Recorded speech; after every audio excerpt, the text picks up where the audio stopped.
এবাৰ মই এযোৰ নুনি বাই নুনি কাপোৰ দেখুৱাব গৈ আছোঁ অল হোৱাইটত। খুব ধুনীয়া এনেকুৱা কাপোৰ এযোৰ মই আনিছিলোঁ, অকণমান ডিজাইনটো বেলেগ। এগৰাকীয়ে ভাল পাই ল'লে, তাৰপিছত ভাবিলোঁ আৰু এযোৰ লওঁ, ভাল লাগিলে, মোৰ নিজৰে ভাল লাগিলে ডিজাইনটো।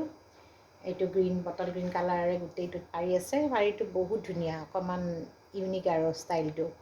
আৰু গোটেই গাতে এনেকৈ গোলাপ ফুলৰ নিচিনা ফুল এটা বনাই দিছে, গোটেই হোল বডি এই ডিজাইনটো আছে। আঁচলটো এনেকৈ আহিব কপাৰৰ ওপৰত, আৰু কাপোৰযোৰ ৰেডি হৈ আছে, ৰেডি টু ৱেৰ, গাঁঠাই আছে, খুব ধুনীয়াকৈ গাঁঠিছে। কালাৰ কম্বিনেশ্যনটো ইমান ধুনীয়াকৈ বনাইছে, পিংক আৰু বটল গ্ৰীণ আৰু কপাৰ কালাৰেৰে। গতিকে কাপোৰযোৰ কৰিব লগা একো নাই, একদম ৰেডি হৈ আছে। এইটো ব্লাউজ পিচ, ব্লাউজ পিচত এটাকৈ পাৰি আছে, বটল গ্ৰীণ কালাৰটোৰে বনাই দিছে, বৰ ধুনীয়া।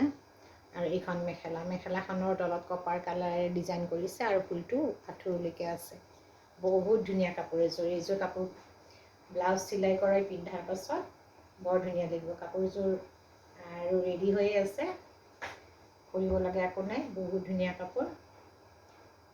মোৰে ভাল লাগিছে কাপোৰযোৰ, ভাল লাগিলে চাব পাৰে।